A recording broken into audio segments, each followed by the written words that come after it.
신앙생활 잘하자. 레위기 지난 시간에 이어서 함께 말씀을 들을 텐데, 레위기를 보니까 레위기는 크게 두 구조로 이루어져 있는데, 하나는 율법에 관한 말씀, 하나는 뭐에 관한 말씀? 제사에 관한 말씀. 그래서 제사에 관한 말씀이 나오는데, 성경을 보면 레위기 1장에서부터 쭉 제사에 관해서 다뤄주고 있지. 레위기 1장부터 보면 제사에 관해서 쭉 다뤄주고 있어. 제사의 종류를 한번 쭉 얘기해봐. 제사의 종류. 형제나 구약시대의 레위기에서 하나님께서 이스라엘 백성들에게 명령했던 제사의 종류를 한번 쭉 얘기해봐. 5가지. 번제. 알려줬어? 소제. 속죄제. 목사님이 지금 깜짝 놀랐어, 지금. 그 다음에, 주변에 누가 알려주는 사람 없지? 알려줄 사람도 없다, 주변에. 건데. 그 다음에, 화목제.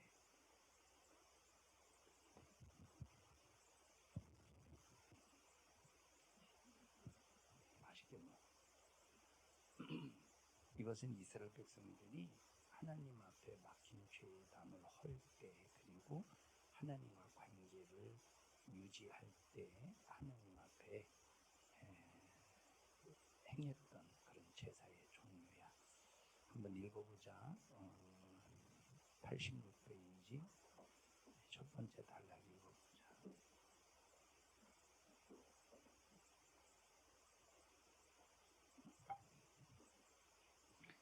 시작. 레위기의 5대 제사가 나옵니다. 자, 구약시대. 하나님께서 태초에 천지를 창조하셨는데, 하나님께서 태초에 천지를 창조하신 사건을 창세기 1장과 창세기 2장에 기록하셨어. 창세기 1장, 2장을 보면 하나님께서 태초에 천지를 창조하실 때 천지 만물을 지으시고, 천지 만물을 지으시고, 그 다음에 창세기 2장에서는 하나님께서 지으신 목적을 여기 말씀하셨는데, 하나님께서 천지 만물을 지으신 인간을 향하신 목적이 창세기 2장에 나와. 그 목적이 뭐야? 우리 인간에게 뭘 주시는? 안식을 주시는 것이 하나님께서 천지를 창조하신 목적이야. 우리가 생각하는 안식의 개념이 뭐지? 뭐가 안식이야? 쉼이 안식이지. 염려도 없고 근심도 없고 걱정도 없고 이제 쉼이 안식인데, 그럼 지금 우리가 신앙생활하면서 염려 없어? 신앙생활 아무리 잘해도 근심이 없을까? 역시 신앙생활 잘해도 염려가 있고 근심도 있고 걱정도 있고. 하나님께 맡긴다고 하지만 우리가 정말로 맡기면 얼마나 좋겠어. 전부 다 맡길 만한 믿음이 있으면. 근데 어느 순간에 보면 맡기지 못해서 의심도 스물스물 올라오는데, 그래서 이 세상에서는 참된 안식이 없겠지, 그렇지? 그런데 마지막 최후의 모든 것이 끝나는 날 우리에게 완벽한 안식을, 그것은 이제 완전한 안식을 위해서 쭉 하나님의 말씀이 마지막 심판 때까지 펼쳐지는 거예요. 하나님의 역사가. 그래서 하나님의 역사는 우리 인간을 기준으로 해서 볼 때, 하나님께서 우리 인간에게 뭘 주시기 위해서 역사를 만들어가? 안식을 주시기 위해서. 뭘 주시기 위해서? 안식을 주시고, 마지막 최후의 온전한 안식을 위해서, 또는 완전한 안식을 위해서 하나님께서 이렇게 역사를 만들어 간다는 거야. 자, 그래서 우리는 마지막 최후에 어디에 참여해야 되는 사람이 되어야 되느냐? 안식에 참여하는 사람이 되어야 돼. 자, 그런데 그럼 이 안식에 참여하려면, 우리가 마지막 최후에 안식에 참여하려면 무슨 일이 있어도 하나님과 관계가 이루어져야 돼. 하나님과 관계가 이루어지지 않으면 때 안식할 수가 없는 거예요. 안식할 수가. 자, 국주야, 아빠하고 싸운 적 있었어? 엄마하고 싸운 적 있었어? 일방적으로 당해. 네가 일방적으로 이겨. 아예 싸우지를 않니? 아예 다투지를 않니? 서로가 무관심한 거야? 조금? 할 말 없네. 온유는 엄마 아빠하고 싸운 적 있어? 그걸 생각해봐. 엄마랑 많이 싸워, 아빠랑 많이 싸워. 싸울 때 있잖아. 어쨌든 싸운다는 것은 무슨 주먹 쥐고 싸우겠냐. 약간 의견이 다르고 충돌이 있는 거지. 그러면 불편하냐, 아니면 야, 오늘 내가 엄마를 말싸움에서 이겼다고 평안하냐. 불편하지. 불편해. 이게 바로 뭐냐면 관계성이야. 관계가 깨지면 불편해. 관계가 깨지지 않으면 편한 거야. 이와 똑같이 우리가 하나님과 나와의 관계가 항상 유지가 되어야 돼. 뭘로? 화평으로. 자, 그런데 그래서 이제 하나님과 관계를 잘 유지하려면 정말로 중요한 것이 바로 뭐냐면 하나님과 나 사이에 뭐가 끼면 안 되냐? 죄가 끼면 안 돼. 이 죄를 해결하고 죄가 없어야 하나님과의 관계가 유지되는 거야. 그래서 하나님은 나와 하나님과의 관계 유지를 위해서 우리에게 가장 기본적인 신앙생활을 할 수 있도록 하나님께서 나와 하나님과의 관계를 채널을 열어놓으셨는데 예수님을 기준으로 해서 나와 하나님과 관계를 위해서 죄를 해결하는 관계를 위해서 하나님께서 열어놓으신 채널이 있는데 예수님 이전에는 그것을 제사라고 하는 방식으로 하나님과의 관계를 채널을 열어놓는 거예요.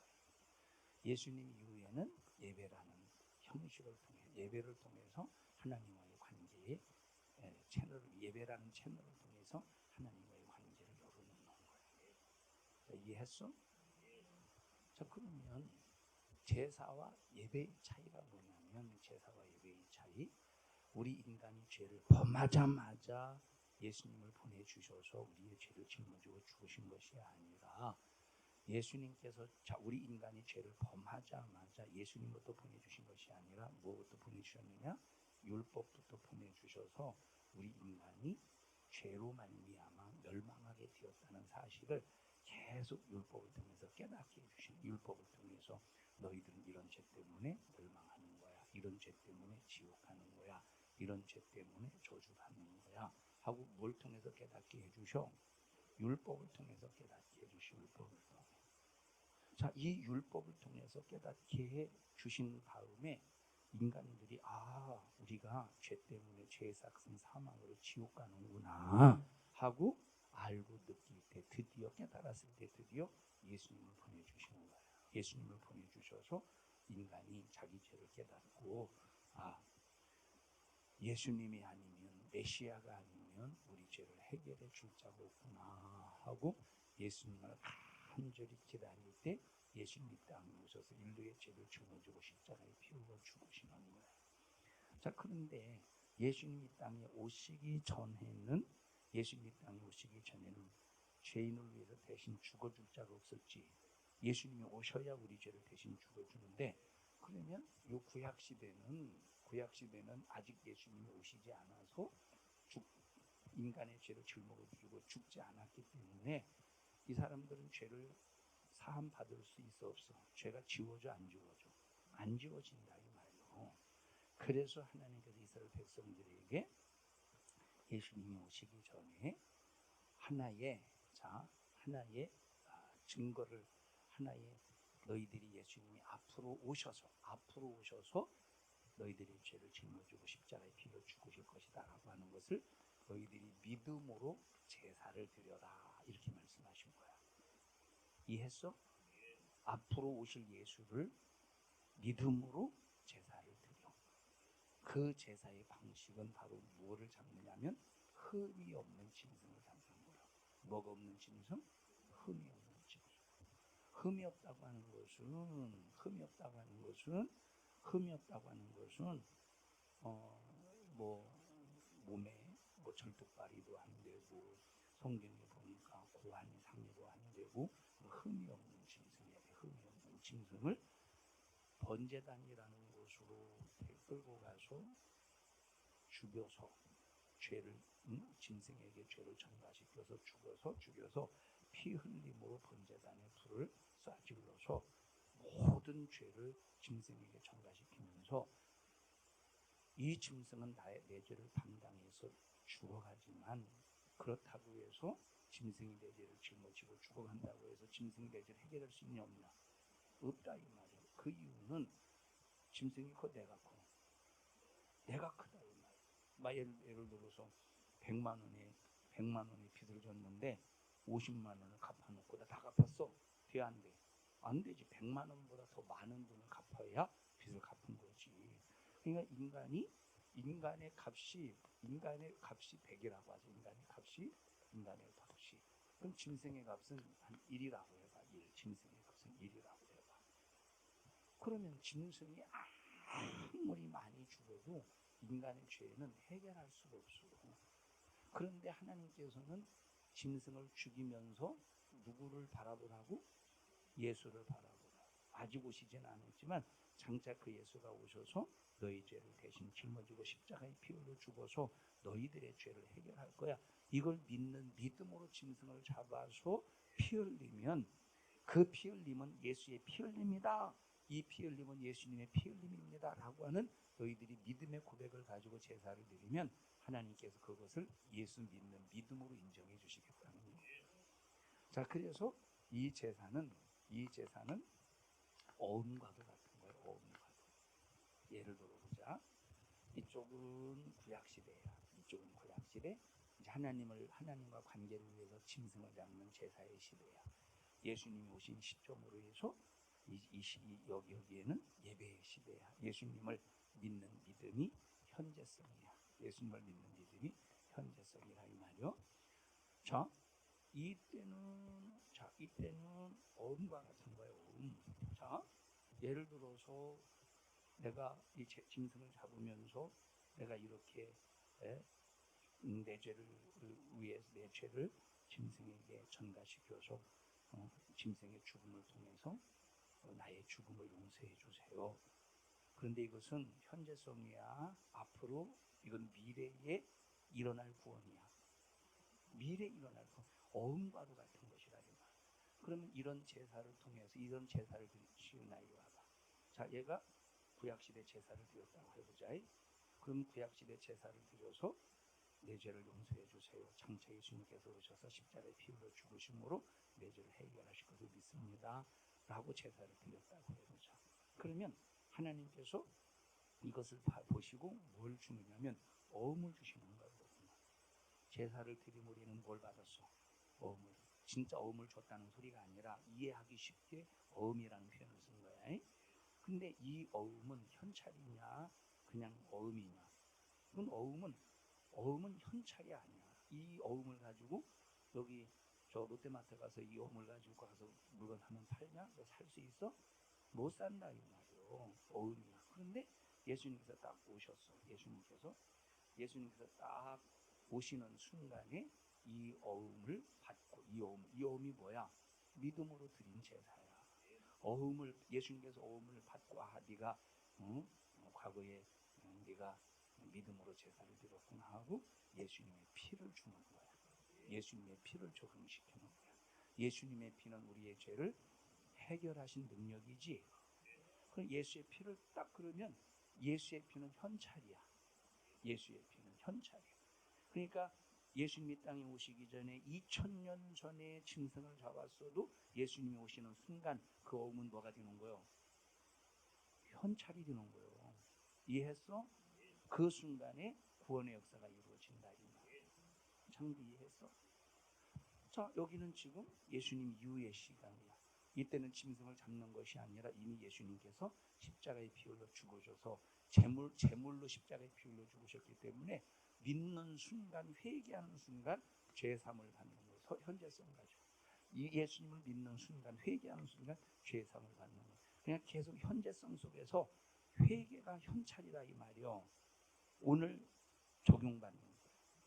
자, 여기 예수님이 땅에 오시기 1500년 전에 제사를 드렸다고 해보자. 예수님 오시기 전에 500년 전에 제사를 드렸다고 해보자. 그런데 그 제사를 통해서 어음을 확보했어.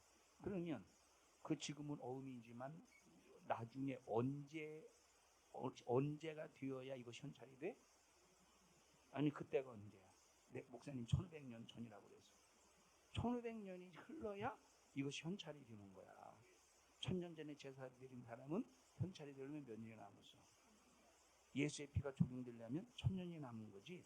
근데 지금은 현재성 속에서 우리에게 적용되는 거야. 주님 용서해 주세요 하고 적용되는 거야. 자, 그러면 봐봐. 하나님을 만나는 방법, 하나님과 관계하는 방법은 다르지. 이때는 짐승을 통한 제사고 이때는 예수의 피를 통한 예배. 방법은 다르지만 제사의 의미와 예배의 의미는 같다 틀려? 같다 이 말이에요. 여기에 들어있는 의미는 같다 이 말이에요. 그래서 우리는 이스라엘 백성들이 번제를 드리듯 소제를 드리듯 화목제를 드리듯 속건제를 드리듯 속죄제를 드리듯 그 의미를 가지고 예배를 드려야 된다 이 말이에요.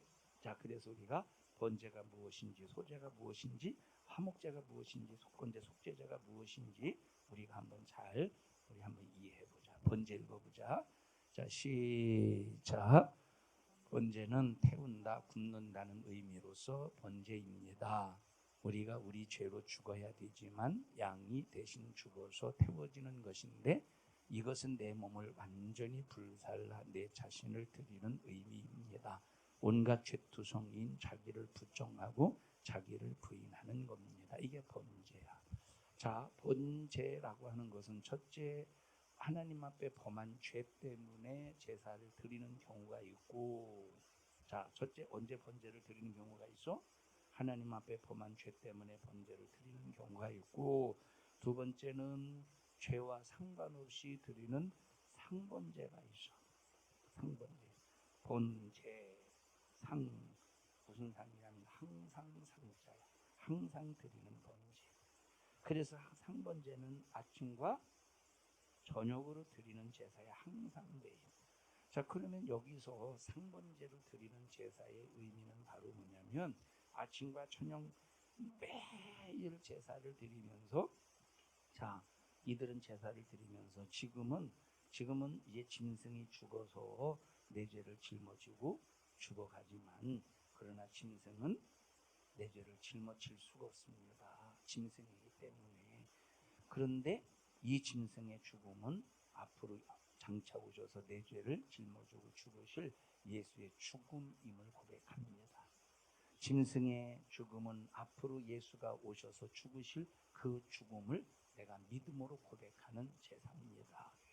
주여, 하나님 앞으로 오셔서 예수님이 나의 죄 때문에 희생하셔야 됩니다 하고 예수 그리스도에 대한 희생의 요구를 예수님에 대하여 희생의 요구를 하는 제사라 이 말이요. 당신이 희생하셔서 죽어 주셔야 내가 죄에서 자유할 수 있습니다 라고 짐승을 잡으면서 항상 아침과 저녁으로 상번제로 드렸다 이 말이요. 이해했어? 그래서 번제는 희생의 제사야. 누가 희생하신 거야? 누구의 희생을 요구하는 거야? 예수 그리스도의 희생을 요구하는 거야. 예수 그리스도의 희생을 통해서 우리가 죄사함 받았잖아. 그러면 오늘날 우리는 예수님의 희생만 가지고 우리가 구원받았다면, 예수님의 희생으로 구원받았다면, 예수님의 희생으로 난 구원받았어, 그것으로 끝내야 돼? 아니야. 이제는 나의 희생을 통해서, 뭘 통해서? 이제는 나의 희생을 통해서 예수 안 믿는 수많은 사람들에게 예수 희생을 통해서 우리를 구원해 주신 예수의 피의 복음 전도자가 되어야 되는 거예요. 그래서 번제라고 하는 것은 예수님의 희생과 함께 누구의 희생이야? 나의 희생을 고백하는 것이 번제라 이 말이에요. 그래서 이 번제가 뭐라고 그랬어? 내 자신을 드리는 의무. 온갖 죄투성인 자기를 부정하고 자기를 부인하는 것이다. 자, 나를 부인하기 이전에 우리는 먼저 누구의 죽음을 요구해? 누구의 희생을 요구해? 예수 그리스도의 희생을 요구하는 제사가 번제다. 자, 소제 읽어보자. 시작.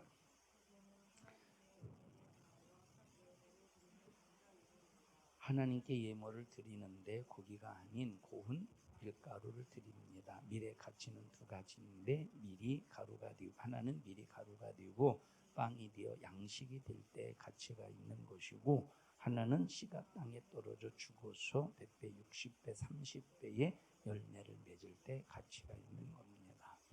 자, 소제라고 하는 것은 하나님 앞에 드리는 예물이야, 예물. 근데 이 예물의 소재는 자, 제물은 뭐야? 제물 뭘로 드린다고? 다른 건 다 고기인데 이것은 밀로 드리는 거예요. 자, 이 밀을 깨뜨리고 밀을 부수고 밀을 반죽해서 이 소재 밀을 가지고 소재를 드리는 방법은 세 가지의 방법이 있네 보니까, 그지? 성경에 보니까 밀을 가지고 깨뜨려서 가루로 만들어서 반죽을 하고 거기에 기름을 부어가지고 반죽을 해서 그 밀가루로 만들어진 것으로 하나님 앞에 세 가지의 소재 종류가 있는데 첫째는 어디에 굽느냐? 번철에. 번철이라는 말은 프라이팬과 같은 거예요. 그 번철에 구워서 하나님 앞에 예물을 올려드리는 거야. 자, 두 번째는 솥에 삶아서 하나님 앞에 예물을 드리는 거야. 또 하나는 화덕에 구워서 하나님 앞에 삶아서 하나님 앞에 예물로 드리는 거야. 하나님 앞에. 자, 세 번째 화목제 보자. 화목제 시작. 화목제가 있습니다. 화목제는 다른 제사를 드리고 난 후에 드려지는 제사입니다. 속죄만 되었다고 끝난 것이 아니라 화목이라고 하는 것은 남아있는 다른 문제입니다. 그래서 속죄제를 드리고 반드시 그 뒤에 화목제를 드려야 됩니다. 죄를 용서했다는 것과 화목한 것과는 다른 문제이기 때문입니다. 번제, 소제, 속건제는 제물을 하나님께 태워버린 후에 제사를 드리는 사람은 참여를 못하는데 화목제, 수은제, 낙헌제는 제사를 드린 사람들이 함께 그 제물을 나누어 먹으면서 화목을 이루는 겁니다. 어떤 면에서 이 제사는 무슨 제사야? 나눔의 제사예요. 그래서 이 화목제라고 하는 것은 자, 그날 화목제. 자, 다른 것은 짐승을 잡으면 다른 번제, 속건제, 속죄제는 짐승을 잡으면 다 어떻게 했어? 다 태워버렸는데 화목제는 다 태우는 것이 아니라 태울 것만 태우고 이제 남은 고기는 어떻게 해야 돼? 나누어 먹어야 돼. 다시 말하면 화목제는 철저히 뭘 요구하는 거야? 첫째 하나님과의 화목, 두 번째는 이웃과의 화목을 철저히 요구하는 거야. 그래서 우리 예수 믿는 사람들은 절대 누구와도 막히면 안 돼. 화목해야 돼. 싸우면 안 된다는 거예요. 화목해야 된다는 거예요. 자, 그래서 이 화목제라는 거, 그래서 교회는 누구나 다 화목해야 돼. 자, 그 다음에 읽어보자. 속죄제 시작. 여호와의 법령에 금지된 줄을 모르고 범한 죄를 용서받기 위해 드리는 제사가 속죄제입니다. 그런 죄는 다 속죄가 됩니다. 고의적, 의도적, 계획적, 반복적 죄는 속죄가 안 됩니다. 자, 이 속죄제는 하나님 앞에 범한 죄를 용서받기 위해서 드리는 제사야. 자, 그 다음에 속건제 시작. 속건제가 있는데 속죄제와는 조금 다릅니다. 속건제는 하나님께나 이웃에게, 형제에게 손해를 입혔을 때는 분물의 20%를 더해서 변상하고 하나님께 드리는 제사가 속건제입니다. 자, 속건제라고 하는 것은 하나님의 성물을 훼손시켰을 때 하나님의 성물을, 그리고 이웃의 또 형제의 그 물건을 손해를 입혔을 때 20%몇 분의 1이야? 5분의 1이지. 5분의 1을 변상해야 돼. 자, 만약에 지은이가 목사님에게 10,000원의 손해를 입혔다고 해보자. 10,000원의 손해를 입혔어. 지은이가 목사님에게. 그러면 지은이가 목사님에게 얼마를 줘야 돼? 12,000원을 줘야지. 원금 10,000원에다가 5분의 1을 더해서 12,000원을 목사님에게 줘야 돼. 내가 손해를 끼친 게 없으니까 안 줘도 되지. 이것이 바로 속죄. 그렇게 해서 하나님 앞에 반드시 용서를 받아야 되는 거야. 그러니까 사람이 다른 사람의 또 하나님 앞에 또 이웃에게 실수를 해놓고 손해를 끼쳐놓고 아이 사람이 말이야 그럴 수도 있는 거지. 그걸 되게 가지고 그렇게 달라 말라 하네. 이건 절대 있을 수 없는 일이야. 변상하네. 알았어? 우리 이 정신 가지고 예배 드려야 되는 거야. 나를 희생하고 하나님 앞에 정말로 나를 가루로 들여서 하나님 앞에 소재의 제물로 드리고 화목해가지고 죄를 죄 어떤 죄도 하나님 앞에 회개해서 씻음 받아야 되고 하나님 앞에 막힌 것들은 다 갚아야 된다 이 말이에요. 이런 예배로 하나님께 영광이 되는 우리 청년들이 되기를 축복합니다. 합심해서 기도할 때 하나님 나 하나님과 바른 관계 맺을 수 있도록 도와주시고 하나님이 원하시고 기뻐하시는 뜻대로 신앙생활을 할 수 있게 하여 주시옵소서. 주여 3번 부르고 기도합니다. 주여 주여 주여. 하나님 우리 청년들 지켜주시고 꼭 천국 갈 수 있도록 하나님과 관계를 잘하게 해주세요. 마귀사단 귀신아 너는 우리 청년들에게서 불신앙 가지고 떠나가라. 떠나가. 청년들을 예수님의 이름으로 축복합니다. 예수님의 이름으로 기도합니다. 아멘. 하나님 앞에 박수로 영광 올려드립니다. 주님